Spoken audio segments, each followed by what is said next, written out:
Christmas doesn't come from a store.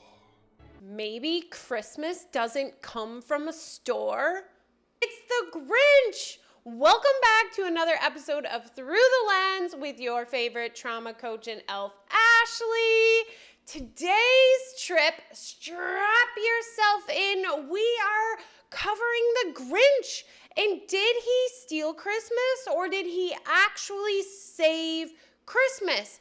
And in the end, who always wins?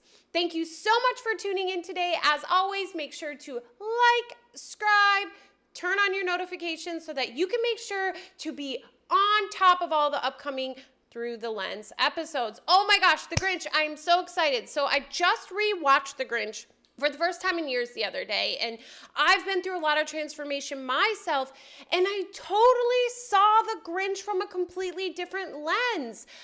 Did he really steal Christmas, or did he in fact save Christmas for all? If you've ever seen The Grinch, you know the movie starts out with Cindy Lou. Cindy Lou's so cute. She's got the really tall hair and the pigtail braids, which I thought about wearing pigtail braids today, but I didn't. Sorry about that.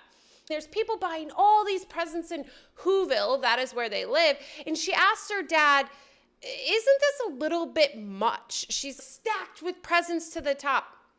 And his response is, no, that's what Christmas is all about. And then it pans to cash registers and money and people buying things and sales. And it's just really this focus on external things. And in Whoville, that continues the narrative of decorating your house with the shiny lights. Who has the grandest lights? Who has the grandest outfits at the Whoville? I think it's called the Whoville. It's like the big Christmas get together in Whoville. Then we begin to learn about the Grinch because he decides to come take part in Whoville for a period of time. The rumor is his heart is 2 sizes too small. Literally, like his heart inside of his body, they show an x-ray, is 2 sizes too small. And when he comes to visit town, he goes to the mail place and he's messing with all the different mail, and that is where Cindy Lou's father works. He is the postman, and she goes to the back and has this brief interaction with the Grinch. And we see in that encounter with Cindy and the Grinch that she's not scared of him at all, which is a beautiful representation of what Cindy is really representing in this entire movie. And it is that of spirit, someone really living in spirit, but is amongst many other people living in the ego. So they begin to question that. But even though they are questioning that, they still have this ability to radiate their light and impact others. And you see that with her with the Grinch. He actually saves her in the post office. And you get this glimpse of him shifting from that really ego, fear, sacrifice, separation, harm-driven thought process to love and saving, and he saves her. And then she's like, oh, thanks for saving me. He's like, oh, whoa. Like, too much of a reflection. That is not what I meant to do. And then he wraps her up and, puts a bow on her, but essentially to hold her hostage or kind of tie her up. I guess it would be the presence way of tying her up. Cindy talks about that she is kind of having her own grappling with the true meaning of Christmas in this process. And we learn from that she begins to research the Grinch. She goes and talks to the individuals that raised the Grinch from a child, and we see that like the Grinch came in. I mean, I guess the children are delivered in these baskets that come in, I think on full moon nights. And we see that he's the only one that seems angry. He kind of has this angry face as a baby, and he's delivered to this doorstep, and they take him in and they raise him as if he were their own. But of course, he looks so much different than everyone else outside of him. And we see that like he eats things, the plates and the utensils that we use to eat food instead of the food. So he has many differences, but mostly his physical differences are so drastically different that, of course, he goes to school, and what happens? He gets teased. So then we get to see at school where he is definitely looked at different and singled out, but he has this immense radiation of spirit that this Martha picks up on. And him and Martha have this connection that is at a deeper level than physicality. And the teacher's like, hey, tomorrow we're doing the gift exchange, everyone. Bring a gift to give to someone. And I guess you get to choose who you give it to because we find that out later. We see Grinch immediately activates spirit. He goes home and his creativity and his energy is out of this world. Literally, like he takes the most mundane objects in your household and makes the most beautiful angel for a tree topper I have ever seen in my entire life. But they also, throughout it, weave this characteristic of foreshadowing of the angry, ego-driven individual he is. But really, if you really look at that moment, he's fully in spirit.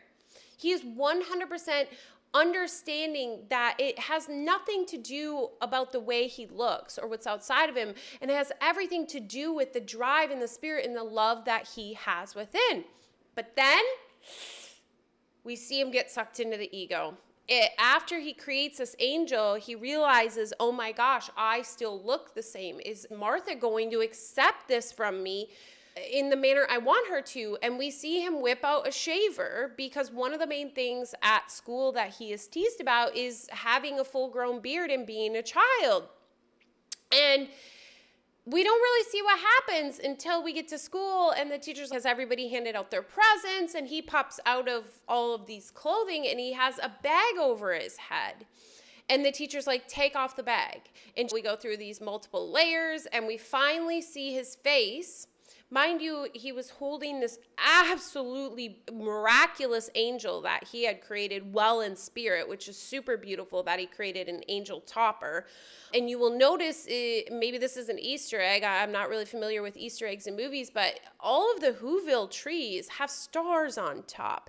And he makes an angel. I don't know if that's an interesting reflection of them still being in ego and him being in spirit, or if that's just me making shit up. Could be one or the other. So it has this angel, the teacher makes him take everything off, and boom, we see why he's wearing the paper bag.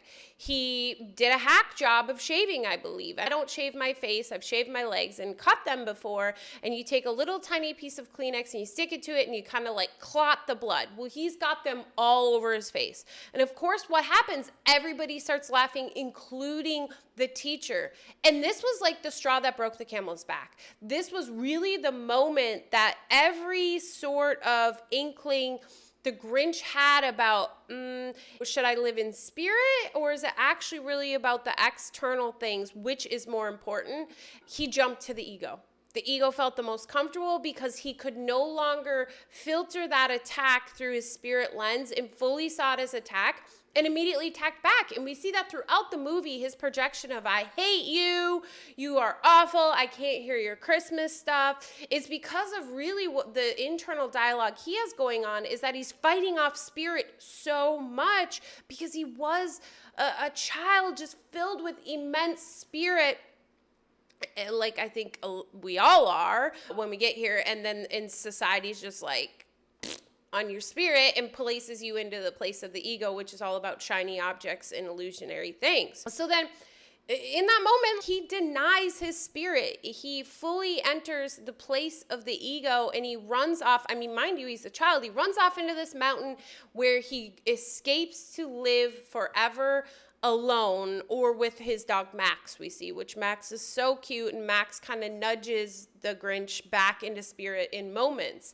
But he's really denying his true reality, which we all are doing constantly. When we put our focus on the illusion and the shiny objects and how we look and in judgment and all of that, we are denying our true self, my friend. We are denying that we are truly unconditional love that does none of those things, that does not even literally have the capability to do those things. The Grinch is really a representation of what we're all doing every single day living here, is we are denying our innate state when we are judging and focusing on all of the external shiny objects. Okay, so Cindy Lou does not stop her intriguement about the Grinch. And there's the Christmas event in town. I think it's called the Whoville. Do not quote me on that, or Jubilee, but I'm pretty sure it's the Whoville, where there is this award.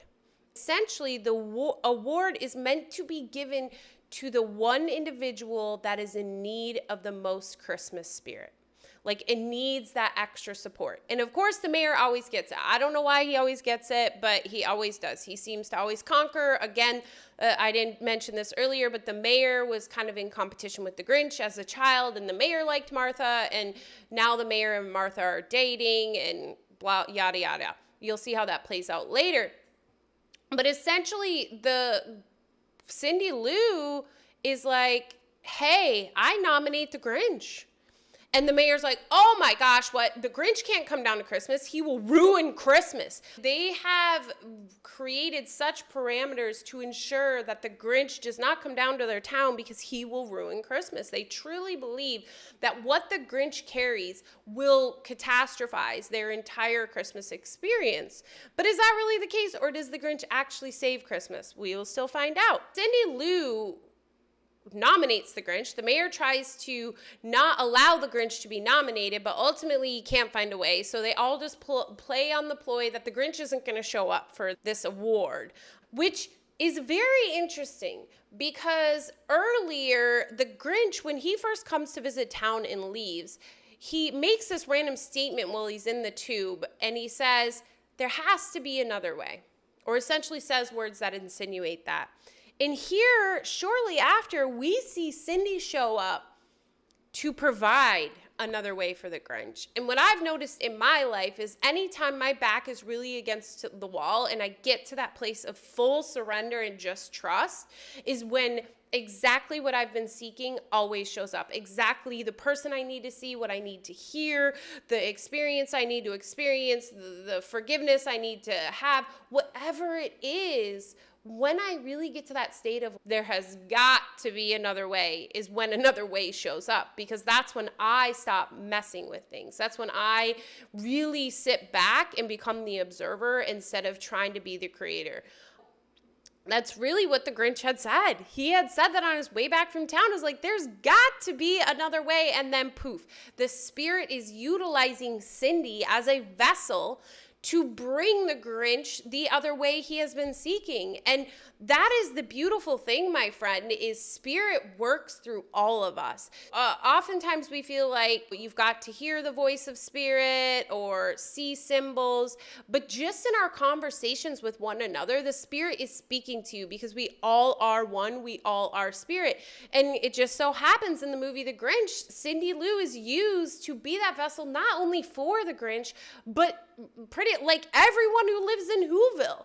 And we see that later. And ultimately, the Grinch has also been a vessel for spirit. He just hasn't fully remembered that again yet. At one point, he was that, which we all are, and then we forget, and then it's all about unpacking those layers to get back to remembering. Again, Cindy has no fear of the Grinch at all because she's in spirit. And when we are in spirit, we see the spirit in others. So there's no reason for her to fear because the reflection she is seeing of the Grinch is that of spirit. Of course she goes up to that mountain. Of course she walks through that front door of the Grinch's with no fear at all. And what does he immediately do? He immediately tries to provoke fear within her, and he doesn't get it. But the really beautiful thing is, you see, because Cindy is so in spirit that she's reflecting spirit out, that his layers start to kind of shift, and you see he's in this constant battle of trying not to allow himself to enter in spirit and to stay in ego. But there's some glimpses, and he does agree to come down. And yeah, it seems like egotistical reasons because he's getting an award and he's gonna be number one and everybody's gonna worship him. Very ego-driven things. But oftentimes spirit has to utilize what we believe to be true, the ego-driven things, to get us to the place where we can have the deeper level understanding. And that's what happens here. The Grinch does come down. He shows up for this award. And of course, everybody is super surprised, but they go through this whole understanding of the things that happen in the award. He's like the taste tester for all these things and blah, blah, blah. But what you see is him shifting from really living in that place of the ego to spirit again. And it's like this beautiful transformation. But of course, there's still foreshadowing inklings of the Grinch, the angry individual that we believe he is within it. And he's just abrasive. Let's be honest, there's people that live in spirit that are still abrasive. I mean, some may consider me as that. Being upfront and honest and not sugarcoating things does not mean you are not in spirit. Because it doesn't matter what it looks like at the level of form, as long as you are coming from love. And for me, at least, when I watch that section, I'm able to see the Grinch and not feel irritated by the way he is acting, but just really feeling that immense love from him because he's in spirit. So we go through that whole area and we see him shift into spirit, and then boom, it happens. The gift he wins is a shaver. And what immediately happens? The ego came back. The ego was like, shit, he is in spirit. And the ego's like, here's a bunch of memories that is going to remind you that this world is about sacrifice and separation, and you don't fit in because you must judge yourself against other people, and all the crap comes flooding. And what does he immediately do? He goes back to the Grinch.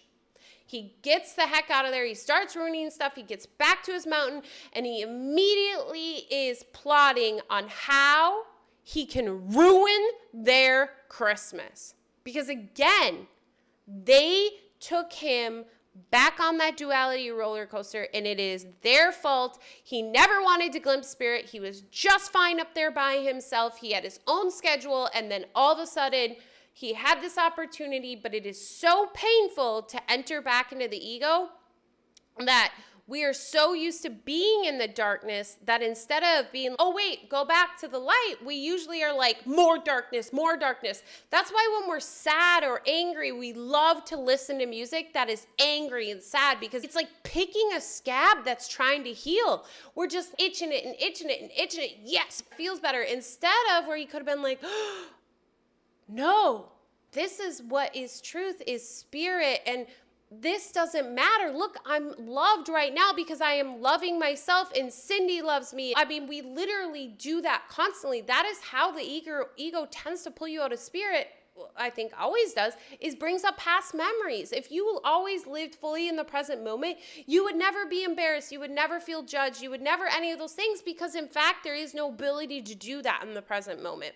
Because we can only judge based on past memories of something. Okay, so now he's up in the mountain and he's plotting and he's like, I'm gonna take Christmas. That's what I'm gonna ruin. I'm just gonna freaking take it. And he creates this elaborate sleigh thing, and he makes Max into the cutest dang reindeer ever, but he only has one horn on top. I never quite understood that. There must be some sort of Easter egg or insinuation in that. And then he goes down and he sucks Christmas up with his gigantic vacuum into his bags. He literally sucks everything up, and in the moment that he's at Cindy Lou's house, he actually runs into her. And he fills her head with crap and makes her believe he's Santa. But she says to him, don't forget the Grinch. And you see again a glimpse of spirit, him entering back into spirit again, and then immediately pulling himself back out. But because he keeps shifting closer and closer to being in spirit more and more, is what makes the final transition later so much easier. Okay, so everybody wakes up and Whoville is ruined. It is like the saddest, darkest place I have ever seen. Christmas is ruined. People are depressed. And what do we realize? What I always talk about. Every single person of Whoville gave their happiness backpack to presents and the shininess outside of themselves for Christmas. And what do we see? That the Grinch stole their happiness backpack, and now they have fallen apart. When in fact, they are the ones responsible for their happiness. Nobody else is, including presents or gifts or anything else. When you do that is when you risk your happiness backpack. I promise you, when you hand it over to something else, it will get taken. It's just a matter of time, period. Then you see Cindy and her family and her dad's realization, like, crap, this is what Cindy's been telling me all along, that Christmas is not about the presents or the shiny decorations. Christmas is about being within, being in that place of love and spirit, and being with one another. Because we know, friend, we are all one. So when we say it's about being with one another, it's really about being with yourself. And what do I say? Christmas is about this Christmas star, is about the remembrance of the light within us all. And to me, that's what Cindy's dad was saying. It's not about the light outside of us and the shiny objects outside of us. Instead, it's about the light within us all and honoring the light within us all, whether it's you or me or whatever is projected out, but honoring the actual light. That is what Christmas is about. Then the Grinch realizes, what the heck? Because they're singing. They're still have Christmas? How can they still have Christmas? I thought I stole Christmas. And I thought, this is key too, the Grinch believed that Christmas was presents and price tags and all of that because that's what he had always seen in Whoville, is that that's what Christmas was about. So he was confused. How could I have actually taken Christmas and them still be celebrating Christmas when I have it right here in this bag? Well, the interesting thing in that moment is when he realizes that maybe Christmas isn't about presents and stores, but something more. Maybe it's about that light within, and boom, you see he goes flying and he's like, it's chest pain and it's this massive thing. And what happens in that moment is his heart size triples. A beautiful representation of us always having spirit and ego within us. We always do. We're always whole. That's why you can see spirit in someone else, even when they tend to be presenting from the ego, because you are in spirit. Therefore, you see the side of spirit that they are. So the Grinch never didn't have a heart. His heart just wasn't being used as much. It wasn't being tended to and utilized in this moment. But the second it was, is the second it grew back to full size and took back over. Then all of a sudden the Grinch realizes all of the presents and decorations he took, like, are in this massive thing up on this hill, and they are about to fall down. I don't know, they might ruin Whoville, they might kill them. And he's like, oh my gosh, all of Christmas is about to go away. And because he's in spirit, he has like unhuman-like strength, and he's able to lift this entire thing up underneath him, and he's able to walk it down, and then him and Cindy bring it down to the village, and everybody is happy and welcoming of the Grinch. And we see Martha realizes, I have always loved you, Grinch, and she turns down the mayor, gives him back his ring, and of course, like all good movies end, they live happily ever after. But my friend, what do we realize? That truth always prevails. Spirit will always come out in the end, no matter if it's years or lifetimes or whatever from here, but spirit will always win. It will not fight for you like the ego does. And we see this with the Grinch. The ego is constantly the one taking over, but Cindy, being that representation of spirit, she just slowly, little bits and pieces, will not see him different and just shows him love, because she can see the spirit within him. So my question, do you have a Grinch in your life, my friend? And are you seeing them as the Grinch? Because if you are first coming from the place of the Grinch. You are first coming from the place of the ego. And until you have shifted to spirit, you will still see them that way, no matter what. And that's why Whoville was able to see the Grinch the way they were, because they were all in the ego. They were all living in a place of the ego. Otherwise, they wouldn't have been able to see the ego of the Grinch if they were not within the ego themselves. That's why Cindy was able to see the spirit in him. So think about that. Have you been the Grinch?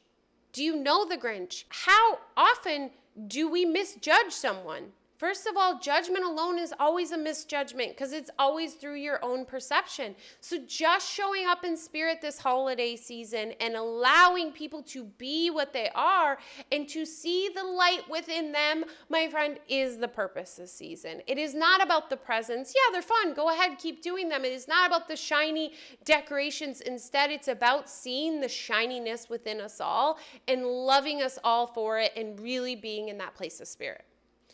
Wow, that was the Grinch, my friend, and Ultimately, the Grinch did not steal Christmas. The Grinch, in fact, saved Christmas. He brought Christmas back, and he brought everybody back to that place of spirit that is our innate state. We just have to remember. And he was a reminder, as Cindy was a reminder for him and for the entire community of Whoville. Wow, what a trip, my friends. Thank you so much for tuning in today. Make sure to like, subscribe, turn on notifications, check out the comments for further questions to help you even dig deeper this holiday season while watching The Grinch. And as always, remember you are worth it. Much love. Bye-bye.